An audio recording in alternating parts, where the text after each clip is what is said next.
Guys ये एक बहुत ही इमोशनल कहानी है जिसमें एक जानवर का अपने मालिक के साथ प्यार दिखाया गया है। कहानी की शुरुआत होती है जैकी चैन से, जिसका नाम मास्टर ल्यू है और वो एक होटल में खाना खा रहे थे कि इतने में वहाँ पर कुछ गुंडे आ जाते हैं। मास्टर ल्यू के हालात बहुत ही खराब चल रहे हैं। उसने उन गुंडों से कुछ उधार लिया था। वो मास्टर ल्यू से पैसे लेने आए हैं, लेकिन मास्टर ल्यू के पास पैसे नहीं है और वो उनसे कुछ समय मांगता है, लेकिन वो उसके बदले उसका घोड़ा जिसका नाम रेड है उसे अपने साथ ले जाने की कोशिश करते हैं कि ऐसे में उनके दरमियान फाइट हो जाती है। मास्टर ल्यू उन्हें मारकर रेड पर सवार होकर वहां से भागने में कामयाब हो जाते हैं। इसके बाद सुबह का सीन दिखाया जाता है जहां दो वकील मास्टर ल्यू के पास आते हैं और वो उससे कहते हैं कि जिसने ये घोड़ा तुम्हें दिया था वो मर चुका है, इसीलिए उसकी सारी जायदाद उसके भाई को दी जाएगी जिसमें ये घोड़ा भी शामिल है। वो ये सुनकर बहुत उदास हो जाता है। अब उसके पास इतने पैसे भी नहीं थे कि वो कोई अच्छा सा वकील करके केस कर सके। इतने में उसे अपनी बेटी की याद आती है जो वकील बन रही थी, लेकिन वो पिछले 10 साल से अपनी मॉम के साथ थी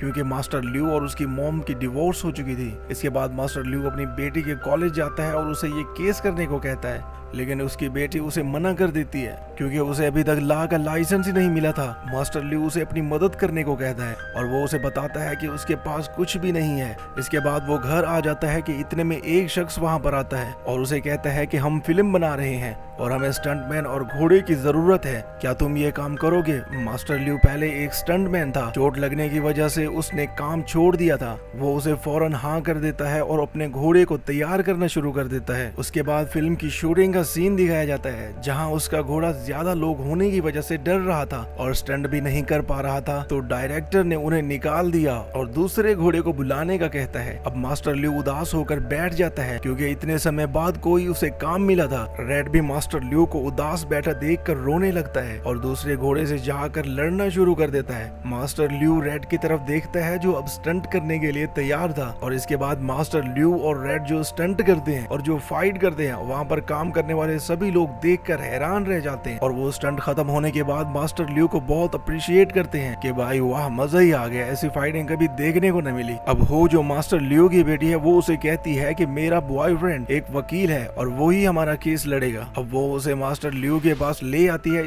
इसके बाद मास्टर ल्यू उसे पूरी कहानी समझाता है। इसके बाद हमें शूटिंग का सीन दिखाया जाता है जहाँ पर मास्टर ल्यू को अब बहुत से स्टंट मिलने लगे थे। मास्टर ल्यू एक से एक बढ़कर स्टंट दिखाकर आगे बढ़ता जा रहा था। इसके बाद मास्टर ल्यू की मुलाकात शोम से होती है जिसने रेड के लिए उस पर केस किया था। वो उसे अपने बहुत सारे घोड़े और उनकी रहने की जगह दिखाता है जो एक महल से कम न थी। वो मास्टर ल्यू को बताता है कि रेड यहाँ पर बहुत आराम से रहेगा। मास्टर ल्यू घर वापस चले जाते हैं और अगले दिन वही दो वकील आ जाते हैं और वो मास्टर ल्यू को कहते हैं कि कोर्ट ने ऑर्डर दे दिया है कि रेड को हमारे हवाले कर दिया जाए। मास्टर ल्यू की बेटी उन्हें कहती है कि हमने भी वकील कर लिया है, अब इसका फैसला तो अदालत ही करेगी। इसके बाद वो वकील वहाँ से चले जाते हैं।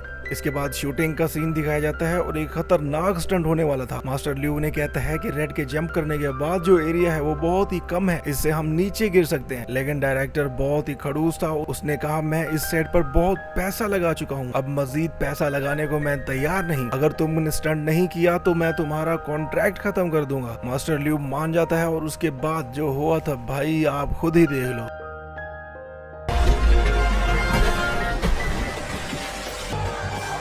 इसके बाद मास्टर ल्यू अपनी बेटी के साथ खाना खा रहे थे कि वहां पर वही गुंडे आ जाते हैं जो मास्टर ल्यू और उसकी बेटी के साथ बहुत बदतमीजी करना शुरू हो जाते हैं, जिसके बाद उनके दरमियान फिर से फाइट हो जाती है और वहां पर पुलिस आ जाती है और सब भाग जाते हैं। पहली बार हो ने मास्टर को डैड कहा था और उसे गले लगाया था, जिसके लिए मास्टर सालों से तरस रहा था। अब इसके बाद शूटिंग का सीन दिखाया जाता है जहाँ पर बहुत ही खतरनाक स्टंट होता है जिसमें बम फटने की वजह से रेड काफी घायल हो चुका था। इसके बाद हो मास्टर को कहती है कि रेड काफी घायल हो गया है, अब उससे ये स्टंट कराना बंद कर दो, लेकिन मास्टर ल्यू को सिर्फ अपने आप को फेमस करना था, इसीलिए वो नहीं मानता। इसके बाद एक और मूवी का स्टंट करते हुए रेड का पैर घायल होने की वजह से मास्टर ल्यू का बैलेंस बिगड़ जाता है और वो जमीन पर गिर जाता है, जिससे मास्टर ल्यू को बहुत सी चोटें आ जाती हैं, लेकिन उसकी जिद अभी भी नहीं खत्म होती। इसके बाद एक मूवी की शूटिंग को दिखाया जाता है और मास्टर ल्यू को भी वहाँ स्टंट करने के लिए बुलाया जाता है। वो मास्टर ल्यू को बताते हैं कि जो मुश्किल स्टंट है हम वो VFX के जरिए जरिए करेंगे, लेकिन मास्टर ल्यू उन्हें कहता है कि नहीं, अगर फिल्म को रियल बनाना है तो स्टंट भी रियल करना होगा। इसके बाद शूटिंग शुरू हो जाती है और स्टंट करने से पहले मास्टर ल्यू को विजन आना शुरू हो जाता है। वो सोचता है कि उसने रेड के साथ बहुत गलत किया, क्योंकि अभी जो स्टंट करने वाला था वो बहुत ही खतरनाक था। इसके बाद वो रेड को रोक लेता है और नीचे गिर जाता है। उसे अपनी गलती का एहसास हो जाता है। वो सबसे माफी मांगता है और वापस घर चला जाता है। इसके बाद अदालत का सीन दिखाया जाता है जहाँ मास्टर ल्यू का वकील केस हार जाता है और अदालत रेड को उनके मालिक को लौटा देने का हुक्म सुना देती है। मास्टर ल्यू उदास हो जाता है और वो काफी देर तक रेड से बात करता है। वो रेड को कहता है कि आज हम आखिरी बार मिल रहे हैं, तुम अपने असली मालिक के पास चले जाओगे। रेड भी अपने मालिक से अलग होने पर बहुत उदास था।